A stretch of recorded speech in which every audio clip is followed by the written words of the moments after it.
It's going on today in the churches, in families. They're pretending. Some put family before God. Psalm 127:1. Unless the Lord builds a house, its builders labor over it in vain. Unless the Lord watches over a city, a watchman stays alert in vain. What am I saying here? Now, don't get me wrong, my friends. You need to spend time with your family. You need to work at your marriage, teach your children. But the bottom line is, if God is not working in your home, something's wrong. If God is not the center of your home, it's never going to grow. It's going to fall.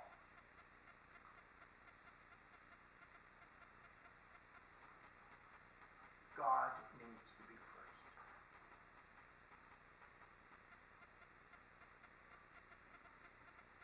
You wonder why families are breaking up and dysfunctional families? And sadly to say it's in the church. It's because God is not the center.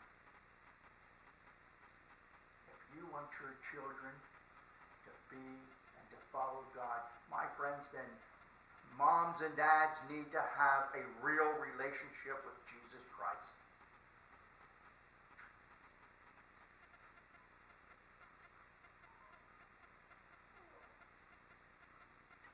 And that should feed over to them. A real relationship with Jesus Christ. We need to be the examples. And if we're not the examples, then don't expect our kids to be the examples.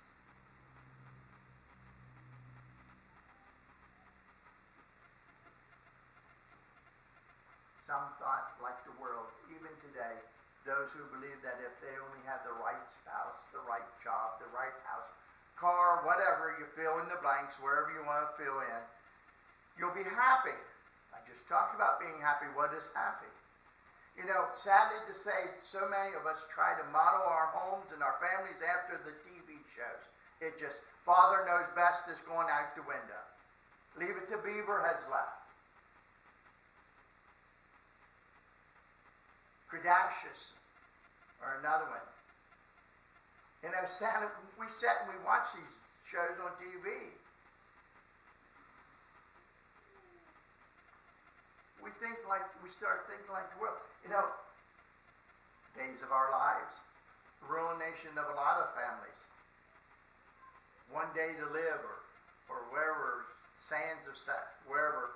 The soapies, I'm not into them. If the power and the glory and the joy is missing in your life today, look for a reason. Jesus said, love the Lord your God with all your heart, with all your soul, with all your mind, with all your strength. What's the cause? Look for that cause. Secondly, well, it said also love your neighbor as yourself. Secondly, to see the power again, we must quit pretending. We must quit pretending to be something we are not. You know, as being Christians, you're not a jack of all trades. But what I'm saying is stop pretending. 1 Samuel 7:2-3. You know, they had idols and gods before them. That was the cause of Israel. They were worshiping idols and other little gods. And if we read through the Old Testament, we find that even some of the kings were worshiping idols. Solomon was told you should not marry outside your faith, because when you marry outside your faith, these wives bring in other gods, and that's what happened. That was Solomon's downfall. The wisest man of all, his downfall was he would worship little gods and then go and worship God. You can't do it. You can't pretend. We all have little idols and little gods before us. Whether it's games or whether it's